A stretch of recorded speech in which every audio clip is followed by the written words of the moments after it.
Hey, what's going on? In this video I'm going to be talking about toxic spiritual teachings. In 2012, when I first started to wake up, there was many spiritual teachings that left me scratching my head and feeling even more confused than when I started. So if you find yourself going through a spiritual awakening, hopefully this video finds you sooner than later. The first and most toxic teaching that you may come across in the spiritual community is that you have to have some kind of ego death or kill your ego. This had me trying to eliminate the voice in my head. It had me pushing away parts of me that were coming up for healing, which just delayed the process. The truth is, there's no such thing as an ego death. You're either coming from a place of love or lack of it. In 2014, 2015, I became obsessed with finding the answers to the questions that I had about this life. And this gave birth to a quest for knowledge. I started watching videos on YouTube, 10 to 12 hours a day, anyone from spiritual teachers to self-help, motivators, influencers. I also read more books in 1 year than I did my whole life combined. I started working with energy healers and shamans, whatever I needed to do to find the answers that I was seeking. After trying for a very long time to silence this voice in my head, I just became frustrated, and it wasn't until I had an out-of-body experience of my own that I learned there's no such thing as ego death. Whatever personality you develop in this physical body is the one that you're going to take with you to the other side. You know, I remember being a soul, and I remember thinking things like, what the fuck, I'm not going back there, you know? You're exactly the same consciousness in the soul form.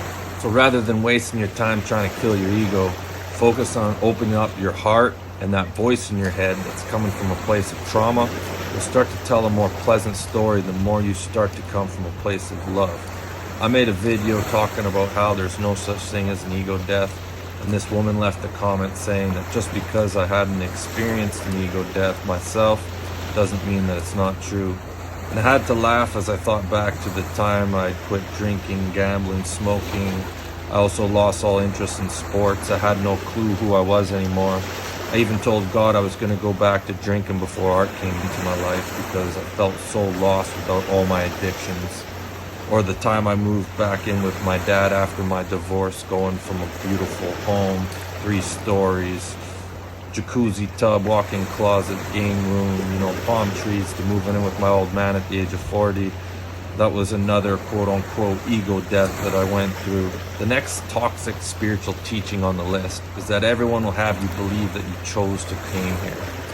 You were happy and excited as if you were lined up to go to Disneyland, and all the trauma you experienced in this life is what you wanted to experience.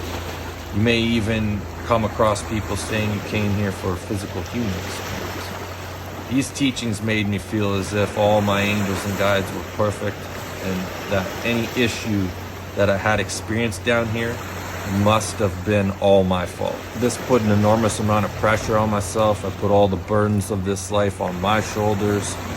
Years later, after many visitations from Jesus and angels, and also having out-of-body experiences of my own, I've come to learn that our guides and angels are on their own evolutionary path. Not only do they F up sometimes, but you can actually fire them as well.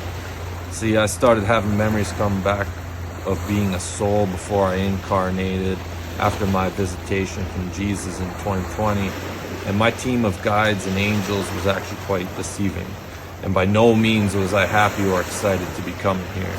You'll often hear you chose to come here, but none of us as souls on the other side had any idea just how bad the energy down here was before we came. This is why they have you sign soul contracts, because they knew that our souls would not be happy here and want to leave. So if you had a rough or even shitty life, take some of that pressure off your shoulders. Know that for every suicide or person that attempted to commit suicide, there was a failing team of guides or angels by their side. Next up is free will. It won't take long for you to believe that having free will is a good thing, except everything in your life that happened to you that you consider to be bad happened because at some level you agreed to it with your free will. The reason you're not rich, the reason your soulmate's not around, the reason why you got that disease or into a car accident, all free will.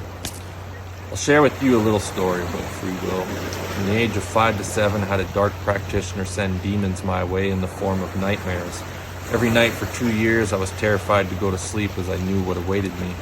Years after Archangel Michael saved my life in 2014, I asked him where he was for those 2 years, and he told me that I aligned to that energy with my free will, so all they could do is stand aside and watch. At the young age I was when this was happening, I had people running around inside my house trying to stab other people with a knife. I had holes being punched through my door. When I tried to lock it, I was getting locked in the bathroom with a bar of soap in my mouth. And then I would go to school and get punched in the face and bullied for no reason. So to sum it up, I guess it was my free will to carry on a broken heart at the time. You know, I later asked my angels why the attack stopped 2 years after, when nothing had changed. If anything, my heart had just become more damaged over time. And when I heard that they stepped in eventually because they had seen enough, I couldn't help but to wonder, like, what took them so long? Was a year not long enough? So that's free will in a nutshell. Use it wisely. Last but not least, the most repetitive thing you will hear in the spiritual community is that this is the best time in human history to be alive. So let's look at that. We live in a world where most people are sleeping and support the ones that are suppressing them. The vibration of the planet at this time is extremely low. Our food is fake and poisoned. The air we breathe is poisoned. The water we drink is poisoned. Our tax-paying dollars are used to drop deadly chemicals on our heads and block out the sun. Cures for disease are kept hidden. Free energy technology is being suppressed. And far too much of your hard-earned money is being taken by the government. I've had past life memories where none of this was an issue. No taxes, no disease, no pollution, no wars. Travel for free or even teleport. Telepathy is a normal state of being. Your food is real, organic. There's no films on it made by cockroaches to make it last longer. Or you simply feed off light. When I hear we are living in the greatest time of all humanity, I can't help but to laugh as I realize this was the lie that many beings were fed by their guides, angels, or the salesmen of Earth before they incarnated here. It makes me laugh because we are living in one of the most unevolved realities in existence. Most people are operating at a caveman consciousness, and even most awoke people are still asleep. They are what I call fake happy, only able to smile because their food or other addictions bring them so much happiness. Before I go, I will mention that the spiritual community will have you believe that the best game plan to take over a corrupt system, all the other atrocity, crimes against humanity, is to beat your drum and sing about love while praying for some entity to come and save humanity. And if you get emotional about the level of incompetence related to our guides and angels or the light workers here on planet Earth, you'll be labeled with toxic masculinity. So there you have it. Hopefully this clarifies some things before you get real confused diving into the spiritual community. Hope this helps. That's all I got. Thanks for watching.